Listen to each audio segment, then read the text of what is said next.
Assalamualaikum warahmatullahi wabarakatuh. Alhamdulillahi rabbil alamin.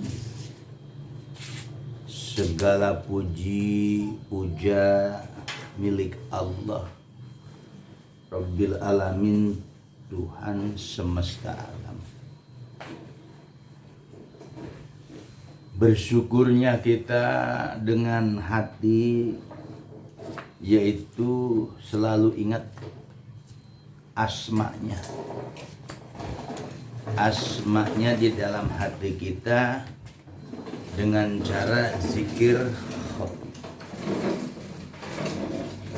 Pujian kita dengan lisan, yaitu dengan kalimat tauhid, terucap dengan kalimat la ilaha illallah, tidak ada Tuhan selain Allah.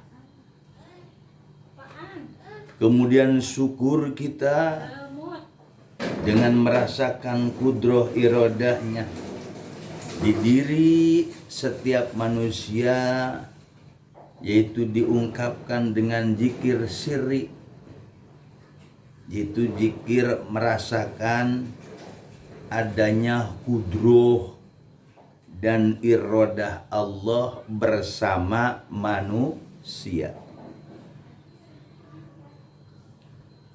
Makanya orang-orang yang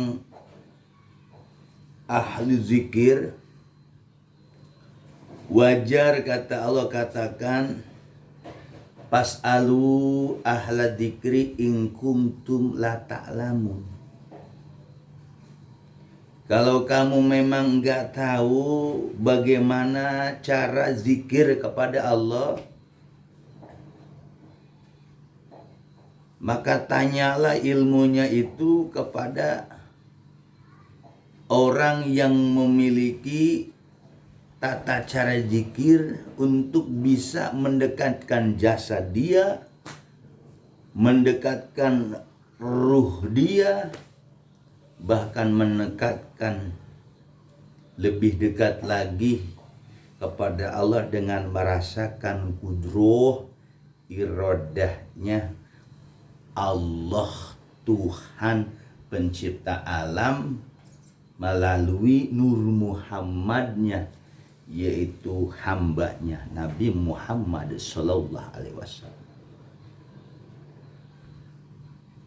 Sangat-sangat bersyukurlah mereka yang sudah mengetahui latifah, ilmu latifah. Ilmu latifah ini bisa diperoleh, bisa didapatkan oleh seseorang yang hidup di dunia ini kalau dia mau mencari. Ada seorang hamba-hamba Allah yang memang hamba Allah ini dititipkan ilmu tersebut. Dan salah satu hamba Allah yang nantinya dia bisa memberikan penjelasan, petunjuk, pengolahan tentang diri setiap manusia itu bukan hanya jasad yang hanya bisa dilihat oleh kita, saudara. Tapi ternyata di dalam jasad ada rahasia. Rahasia itu tidak bisa dilihat oleh akal kita yang masih akal syariat. Rahasia di dalam jasad kita tidak bisa dilihat oleh mata kasar kita. Maka ketika akal syariat sudah tidak mampu, sudah menyerah, sudah pasrah, mata kita pun secara pandangan mata basar pasrah, nggak bisa melihat, maka si jasad yang penuh dengan kekurangan-kekurangannya melalui dengan jasadnya dan di dalam adarunya, pasti manusia pengen tahu siapa sebenarnya Di dalam jasad itu ada apa? Ketika penasaran tersebut timbul, otomatis akal ini akan merenungkan, akan bertanya, apa kira-kira? Apa kira-kira? Ternyata jawabannya sebagaimana dalam kitab hikam atau Syarah Hikam yang disusun atau dikarang oleh Syekh Ajibah, oleh Arifubillah Ahmad bin Muhammad bin Ajibah Hasani. Dikatakan wa huwa ma'akum aina ma kuntum. Dia bersama kamu kemana saja kamu berada. Itu yang gaib, yang menggerakkan jasad kita, yang menggerakkan ucapan kita nih, yang menggerakkan tangan kita, yang kita bisa melihat sesuatu warna, yang kita bisa mendengar, kaki bisa berjalan. Itu selalu bersama kamu, kata wa huwa ma'akum aina ma kuntum. Al-Hadid ayat 4. Sekalipun itu Quran sudah menjelaskan seperti itu, tetap manusia pun tidak mampu. Nah, maka solusi yang terbaik, solusi jalan yang lebih pintas, lebih mudah, hanya datang ke Syekh Mursyid. Syekh Mursyidlah, wali mursyidlah, guru rohanilah yang mampu membongkar hakikat siapa manusia itu. Ketika dikasih nama Ahmad, siapa Ahmad itu? Ada Ahmad Zohir, ada Ahmad Batin. Dan itu tidak bisa diriset dengan sebuah ilmu kedokteran, tidak bisa diriset dengan pandangan kasar kita. Tapi itu bisa dibuka ketika seseorang datang ke wali mursyid pada masa sekarang, zaman sekarang, yang disebut al-ulama warasatul anbiya. Ulama warasatul anbiya itu bukan hanya memiliki kedisiplinan ilmu zahir saja, ilmu fiqh, ilmu usul fiqh, ilmu tafsirnya, ilmu balaghah, nahwu, sharafnya, bukan.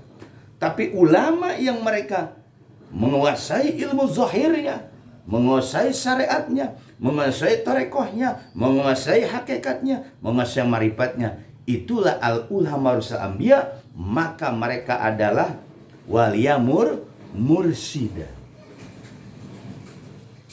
Bagaimana Nabi Musa, seorang nabi dan rasul, ketika dipertanyakan oleh umatnya, dan Nabi Musa termasuk nabi pilihan Allah, Nabi Musa termasuk rasul pilihan Allah pada zamannya.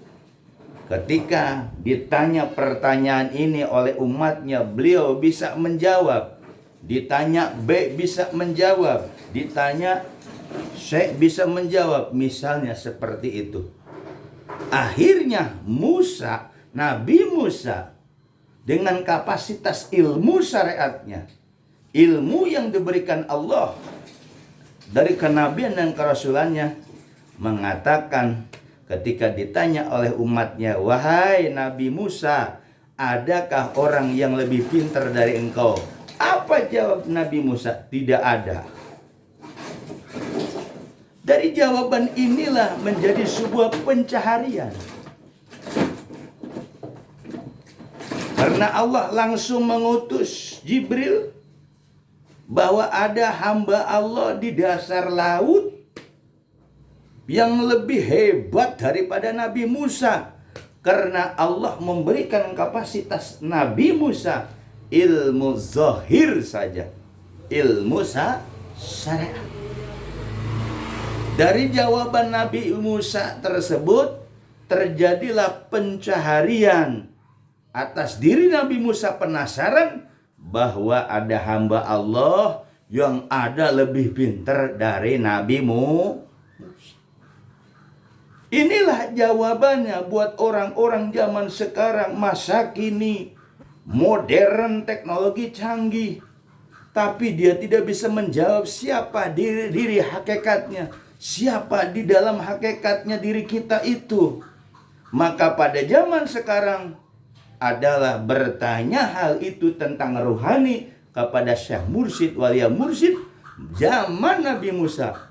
Suruh mencari orang yang pandai, orang yang mampu menguasai ilmu Allah, yang menguasai ilmu laduni. Siapa itu? Nabi Khidir alaihissalam yang ada di dasar laut ketika zaman Nabi Musa. Karena kepenasaran Nabi Musa ini, akhirnya dicarilah hamba Allah itu. Ketika Nabi Musa, bagaimana kapasitas diberikan Allah sebagai Nabi Allah, Rasul Allah, sebuah keilmuan yang Allah berikan. Tapi kapasitas Nabi Musa yang diberikan oleh ilmu adalah ilmu syariat. Ketika ilmu syariat itu ditanya oleh umatnya Nabi Musa, maka tentu jawaban Nabi Musa nggak ada lagi yang lebih pintar kecuali Nabi Musa. Pandangan kacamata syariat. Tapi kata Allah, ada hambaku yang diberikan ilmu laduni yang bernama Khidir alaihissalam. Beliau tinggalnya di dasar laut. Nah, inilah awal pencaharian seseorang ketika merasa mumfun, merasa mampu secara zahir, sudah menguasai ilmu-ilmu zahir tadi. Tapi ternyata belum, saudara. Carilah Nabi Khidir. Ternyata benar Nabi Khidir adalah seorang pilihan hamba Allah yang tidak diketahui orang. Hanya Nabi Musa doang. Karena itu perintah Allah. Maka Nabi Musa, di situ sejarah, cerita historis, Nabi Musa mencari mursyid, Walia Mursyid tadi. Kemudian di zaman Imam Ghazali pun sama. Ketika Imam Ghazali mumpun ke ilmu zahirannya, ilmu akalnya, hasil olah akalnya, Imam Ghazali sudah berbagai macam buku tulis, tauhid, tafsir, usul fikih. Tapi ternyata Imam Ghazali merasa tidak puas karena belum ketemu ilmu hakikat. Dicarilah oleh Imam Ghazali, ketemulah tukang sol. Yang ngerupai tukang sol, pekerjaan tukang sol, tapi menguasai ilmu Allah. Menguasai ilmu rahasia Allah. Nabi Musa mencari Khidir, Imam Ghazali mencari tukang sol. Belajar apa? Belajar rahasia-rahasia Allah yang ada di tukang sol. Nabi Musa belajar kepada Khidir karena Khidir punya ilmu yang disebut ilmu rusda, ilmu kemursidan, ilmu yang membuka rahasia-rahasia Allah. Maka zaman sekarang ketika mereka julukan kiai, ustadz atau ulama yang dianggap oleh masyarakat, belum cukup ilmu itu untuk menjawab tentang ilmu rohani. Maka Syekh Sultan Abdul Qadir Jailani, kalau pengen kebuka mata hatimu, kalau kau pengen kebuka lapis ruhmu yang ada di dirimu, maka kau harus datang ke ahlu talqin. Siapa ahlu talqin itu? Mursyid. Siapa mursyid itu? Manusia yang sudah mukasyafah, yang sudah terbuka mata hatinya, yang sudah usul kepada Allah. Dan itulah yang memiliki pintu untuk seseorang bisa ma'rifatullah, mengenal Allah sebenarnya. Karena mursyid itu melakukan perjalanan syariat tarekat hakikat ma'rifat.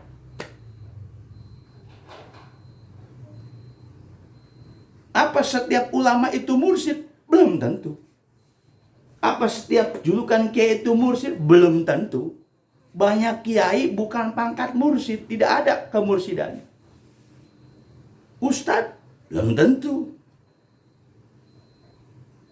Tapi seorang mursyid itu, mereka yang memang dalam perjalanan itu sudah tercatat, tertulis bahwa orang ini yang bernama ini nanti suatu saat akan jadi mursyid. Jadi mursyid itu tidak diangkat oleh seseorang, sekalipun gurunya itu mengangkatnya, tapi gurunya tadi langsung dengar dari khatib atau melihat di dalam pandangan kasapnya. Contoh, Syekh Abdul Khair Lio Jambu, beliau membuka rahasia Allah kepada muridnya, yaitu Syekh Abdurrahman, mengatakan bahwa Syekh Abdurrahman termasuk golongan ulama warasa anbiya masa kini, dan Syekh Abdurrahman Mursyid 38 sudah tercatat di alam lauhul mahfuz bahwa Syekh Abdurrahman Mursyid 38 dari Torekoh Qadiriyah wa Naqsabandiyah. Nah, buat orang-orang sekarang cari ilmu itu. Banyak ilmu tapi dihalangi oleh ilmunya. Ulama terhijab dengan ilmunya. Al-ibadah terhijab dengan ibadahnya. Orang juhud terhijab dengan juhudnya. Makanya itu harus lepas dari tiga-tiganya. Harus tembus dari keilmuannya, harus tembus dari keibadahannya, harus tembus dari kejuhudannya. Artinya seseorang panah bahwa tidak ada dia yang melakukannya kecuali ada yang menggerakkan.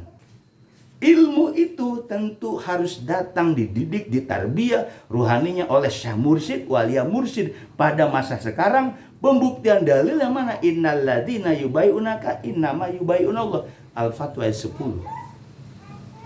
Kalau orang sudah bertemu itu baru dia mengenal apa itu syariat, apa itu torekoh, apa itu hakikat, apa itu ma'rifat. Semua itu harus digurukan kepada walia mursyid, bukan dari karangan kitab ahli sufi. Itu hanya pengetahuan, bukan dari ngedengerin ceramah ulama. Itu hanya sebuah ucapan yang disampaikan ulama tentang torekot hakikat ma'rifat. Itu hanya sebatas ilmu lewat. Tapi kita harus mendatangi wali mursyid, hakikatnya benar di hadapan kita. Wali mursyid itu siapa? Salah satu tuh Ustaz Katolik satu udah ketemu wali mursyid al-ulama soalnya siapa? Syekh Abdurrahman radhiyallahu an, mursyid 38. Beres di situ udah.